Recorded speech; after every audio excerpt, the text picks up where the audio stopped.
بسم اللہ الرحمن الرحیم السلام علیکم۔ ویسے تو یہ بات سبھی جانتے ہیں کہ زمزم حضرت اسماعیل علیہ السلام اور اماں ہاجرہ علیہ السلام کی فریاد اور بے قراری کو دیکھتے ہوئے اللہ تعالیٰ نے جاری فرمایا، لیکن یہ بات بہت کم لوگ جانتے ہیں کہ یہ کنواں ایک عرصہ سے بند رہا ہے اور اس کی دوبارہ کھدائی کا شرف ہمارے اور آپ کے پیارے آقا حضرت محمد صلی اللہ علیہ وآلہ وسلم کے دادا حضرت عبد المطلب کو یہ شرف حاصل ہوا۔ دوستو، زمزم کی دوبارہ کھدائی اور اس میں پیش آنے والی رکاوٹوں کے بارے میں تفصیلاً آپ کو بتائیں گے۔ دوستو، اسی کے ساتھ ہی ویڈیو کو اینڈ تک ضرور دیکھیے گا۔ اسی کے ساتھ یہ بھی بتائیں گے کہ حضرت عبد المطلب کو شیبہ سے عبد المطلب کیسے کہا جانے لگا۔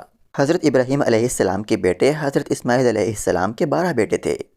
ان کی نسل اس قدر ہوئی کہ مکہ مکرمہ میں نہ سما سکی اور پورے حجاز میں پھیل گئی۔ ان کے ایک بیٹے کدار کی اولاد میں سے عدنان ہوئے۔ عدنان کے بیٹے معاد اور پوتے کا نام نزار تھا۔ نزار کے 4 بیٹے تھے، ان میں سے ایک کا نام مضر تھا۔ مضر کی نسل سے قریش بن مالک پیدا ہوئے، یہ فرح بن مالک بھی کہلائے۔ قریش کی اولاد بہت ہوئی، ان کی اولاد مختلف قبیلوں میں بٹ گئی۔ ان کی اولاد میں سے کسی نے اقتدار حاصل کیا۔ کسی کے آگے 3 بیٹے ہوئے، ان میں سے ایک عبد المنافع تھے، جن کی اگلی نسل میں سے ہاشم پیدا ہوئے۔ ہاشم نے مدینہ کے ایک سردار کی لڑکی سے شادی کی، ان کے یہاں ایک لڑکا پیدا ہوا، ان کا نام شیبہ رکھا گیا۔ یہ پیدا ہی ہوا تھا کہ ہاشم کا انتقال ہو گیا۔ ان کے بھائی مطلب مکہ کے حاکم ہوئے۔ ہاشم کا بیٹا مدینہ منورہ میں پرورش پاتا رہا۔ جب مطلب کو معلوم ہو گیا کہ وہ جوان ہو گیا ہے تو بھتیجے کو لینے کے لیے خود مدینہ گئے۔ اسے لے کر مکہ مکرمہ پہنچے تو لوگوں نے خیال کیا یہ نوجوان ان کا غلام ہے۔ مطلب نے لوگوں کو بتایا یہ ہاشم کا بیٹا اور میرا بھتیجا ہے۔ اس کے باوجود لوگوں نے اسے مطلب کا غلام ہی کہنا شروع کر دیا۔ اس طرح شیبہ کو عبد المطلب کہا جانے لگا۔ انہی عبد المطلب کے یہاں ابو طالب، حمزہ، عباس، عبداللہ، ابو لہب، حارث، زبیر، زرار اور عبد الرحمن پیدا ہوئے۔ ان کے بیٹے عبداللہ سے ہمارے نبی حضرت محمد صلی اللہ علیہ وآلہ وسلم پیدا ہوئے۔ عبد المطلب کے تمام بیٹوں میں حضرت عبداللہ سب سے زیادہ خوبصورت اور سب سے زیادہ پاک دامن تھے۔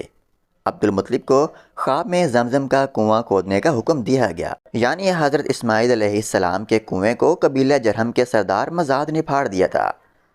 قبیلہ جرہم کے لوگ اس زمانہ میں مکہ کے سردار تھے، بیت اللہ کے نگران بھی تھے۔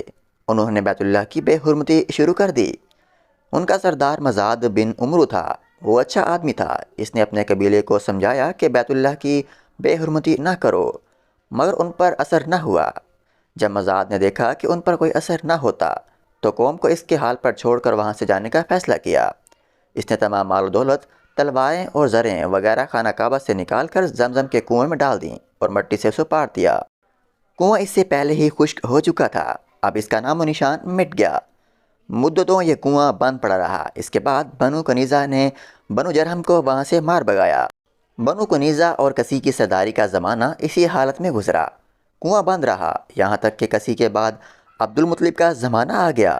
انہوں نے خواب دیکھا، خواب میں انہیں زمزم کے کنویں کی جگہ دکھائی گئی اور اس کے کھودنے کا حکم دیا گیا۔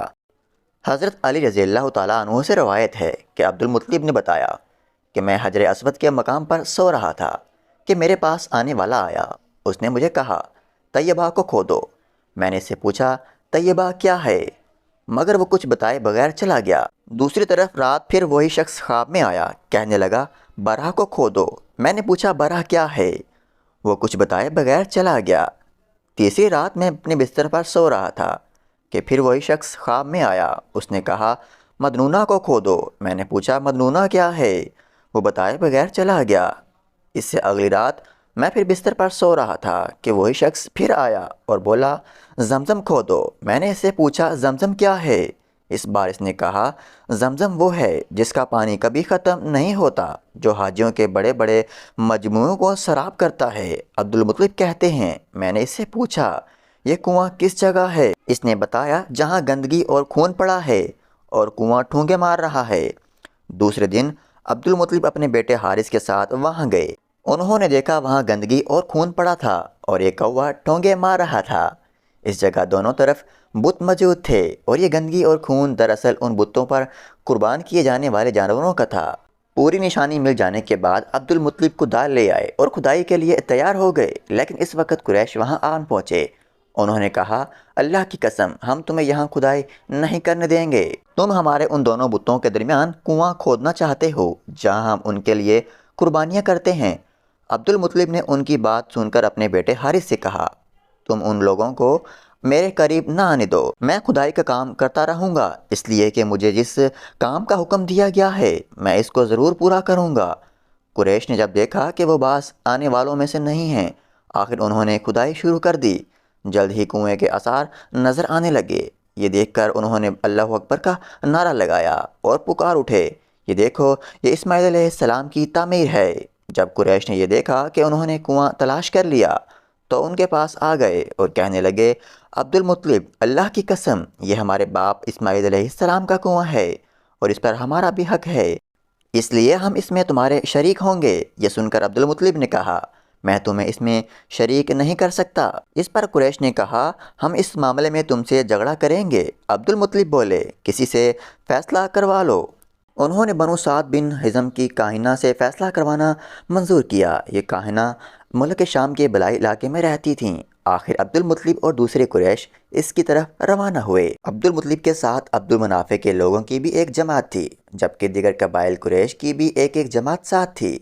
اس زمانہ میں ملک حجاز اور شام کے درمیان ایک بیابان میدان تھا، وہاں کہیں پانی نہیں تھا۔ اس میدان میں ان کا پانی ختم ہو گیا، سب لوگ پیاس سے بے حال ہو گئے، یہاں تک کہ انہیں اپنی موت کا یقین ہو گیا۔ انہوں نے قریش کے دوسرے لوگوں سے پانی مانگا لیکن انہوں نے پانی دینے سے انکار کر دیا۔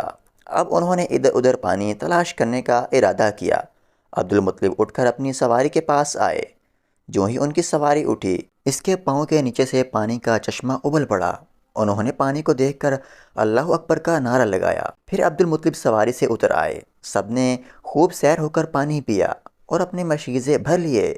اب انہوں نے قریش کی دوسری جماعت سے کہا آؤ تم بھی سیر ہو کر پانی پی لو۔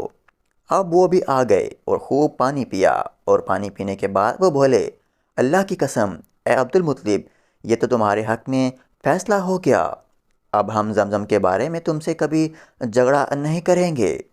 جس ذات نے تمہیں اس بیابان میں سیراب کر دیا اب وہی ذات تمہیں زمزم سے بھی سیراب کرے گا، اس لیے تمہیں یہیں سے واپس جانا چاہیے۔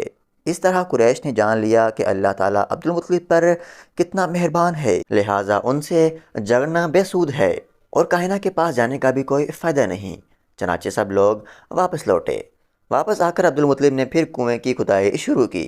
ابھی تھوڑی سی کھدائی کی ہی تھی کہ مال و دولت اور تلواریں زریں نکل آئیں، اس میں سونا اور چاندی وغیرہ بھی شامل تھا۔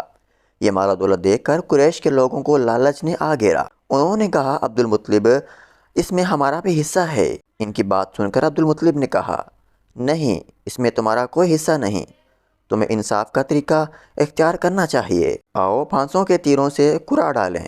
انہوں نے ایسا کرنا منظور کر لیا۔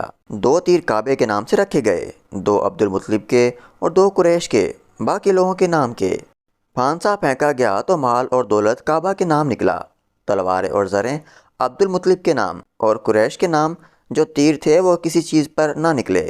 اس طرح فیصلہ ہو گیا۔ عبد المطلب نے کعبے کے دروازے کو سونے سے سجا دیا۔ زمزم کی کھدائی سے پہلے عبد المطلب نے دعا مانگی اے اللہ اس کی کھدائی کو مجھ پر آسان کر دے، میں اپنا ایک بیٹا تیرے راستے میں ذبح کروں گا۔ اب جب کنواں نکل آیا تو انہیں خواب میں حکم دیا گیا اپنی منت پوری کرو، یعنی ایک بیٹے کو ذبح کرو۔